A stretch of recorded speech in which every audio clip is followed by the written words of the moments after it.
Saludos amigos, feliz viernes, soy Laisa Torres y de inmediato les presento a mis compañeros hoy en Jugando Pelota Dura, Jorge Colbert. Buenas noches, buenas noches, Margarita Ponte. De Puerto Rico. Muy buenas noches a todos ustedes y bienvenidos Puerto Rico.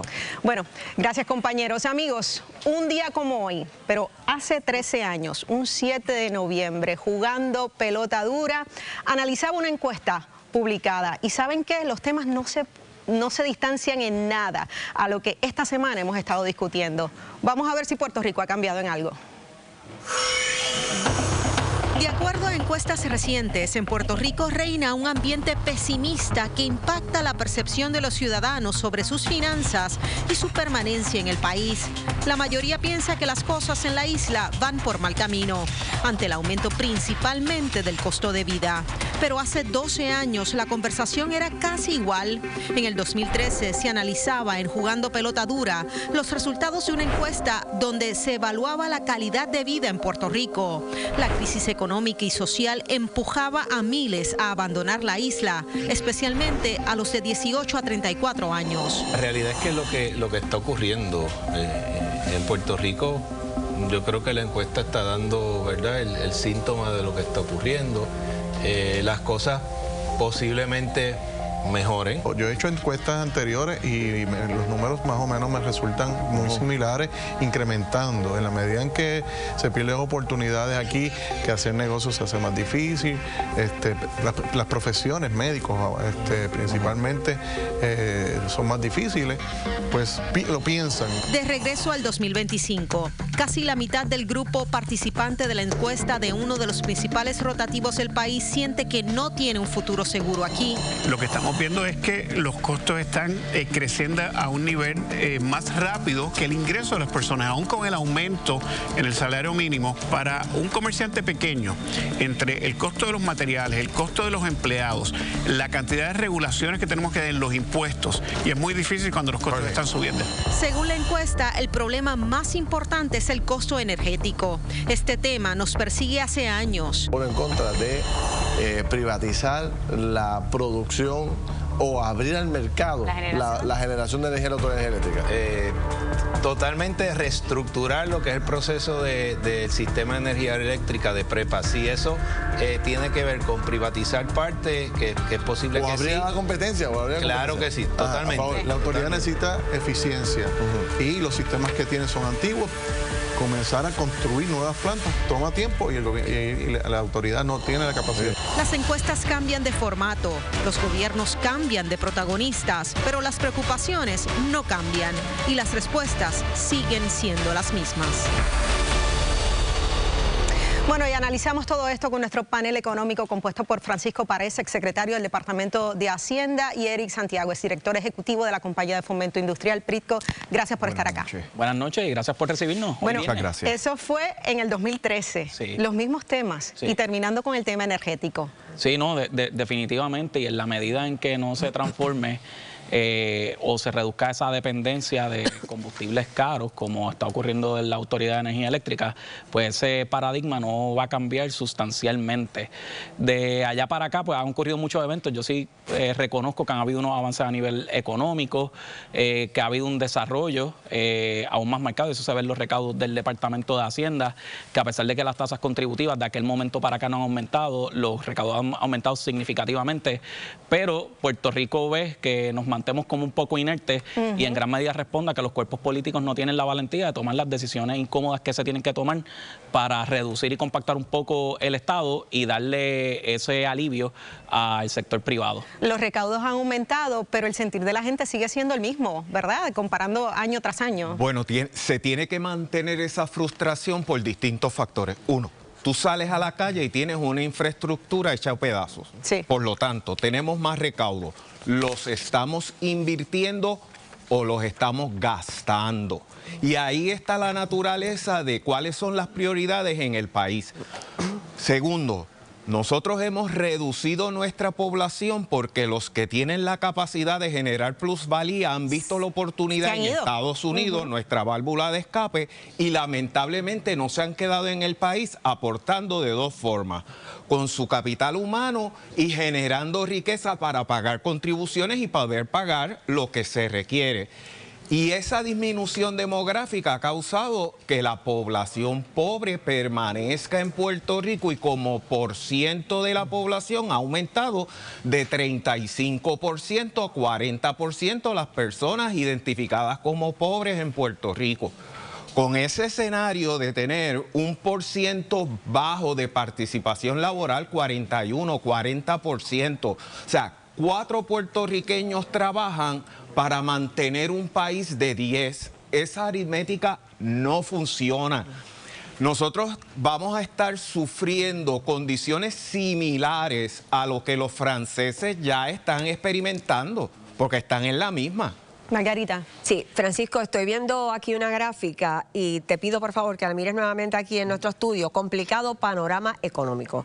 Sin embargo, debería ser complicado 13 años después, siendo los problemas los mismos. El alto costo de vida y el sistema energético absolutamente frágil y descuidado. O sea, eso tiene sentido. ¿En qué es que fallamos? ¿Quién falla? ¿El gobierno exclusivamente? O sea, ¿qué es lo que se hace o qué es lo que no se hace? Bueno, que el gobierno ha querido o ha tomado la posición de estar a la defensiva, de tratar de mantener el status quo en cuanto al rol del Estado y la magnitud del Estado y la cantidad de recursos que se van en el Estado. Pero ¿qué tiene que hacer entonces el gobierno? Pues tiene que achicar claramente tiene que achicar el gobierno, claramente tiene que reducir programas de gobierno que incluyen o afectan la productividad. Hay un montón de reglamentación que afecta al sector privado. De igual manera ocurrió en energía eléctrica. Yo les voy a hacer una pregunta. Aquí votaron 160 empleados de Luma hace una semana atrás. Sí. ¿Ustedes se han preguntado cómo se ha afectado el servicio energético desde que esas personas fueron despedidas para acá o no?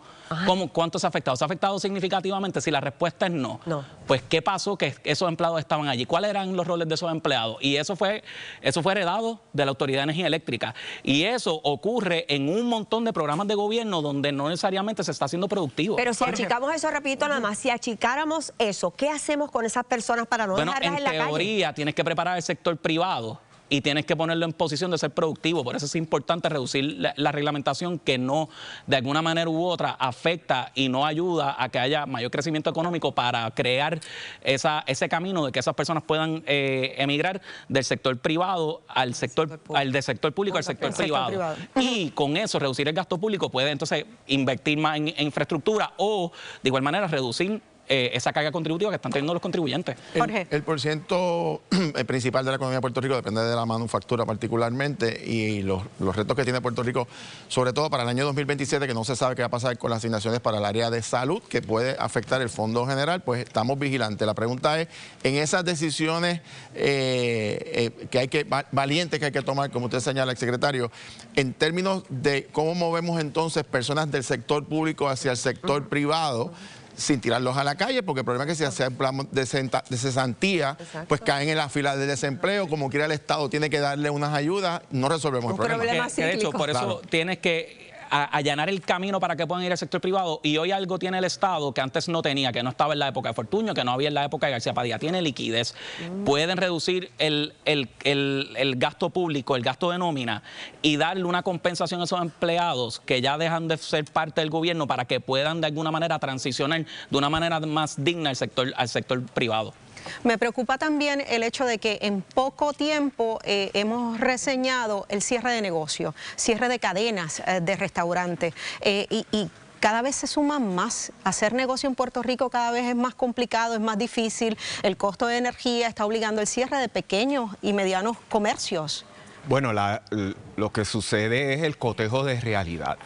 Nosotros aspiramos... Y eso abona también a la percepción negativa de la gente, al pesimismo que se vive. Es que se va agravando poco a poco, porque no es que estamos con un efecto de choque por decisiones catastróficas inmediatas.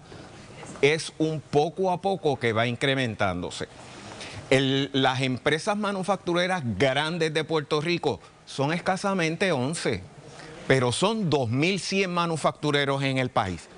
El promedio de trabajadores por empresa de manufactura son 40. O sea, que la gran mayoría de los manufactureros de Puerto Rico son gente de 30 a 40 manufactureros, empleados. Por lo tanto, estas plantas, ¿qué necesitan?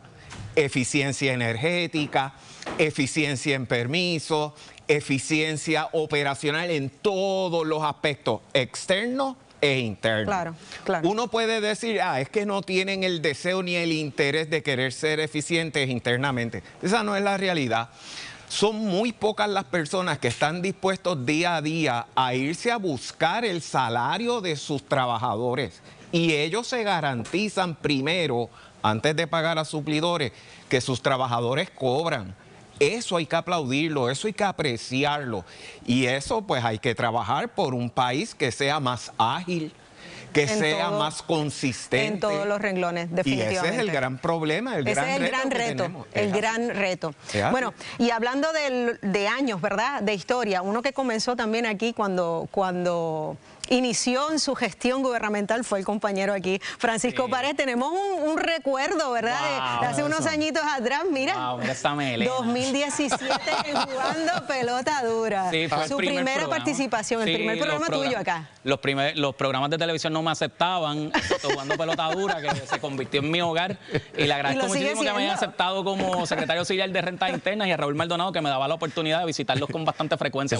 Ese barbero suyo facturaba bien en esa época, ¿verdad? No, estaba muriéndose de hambre porque lo visitaba con muy poca frecuencia. Con Francisco no facturaba.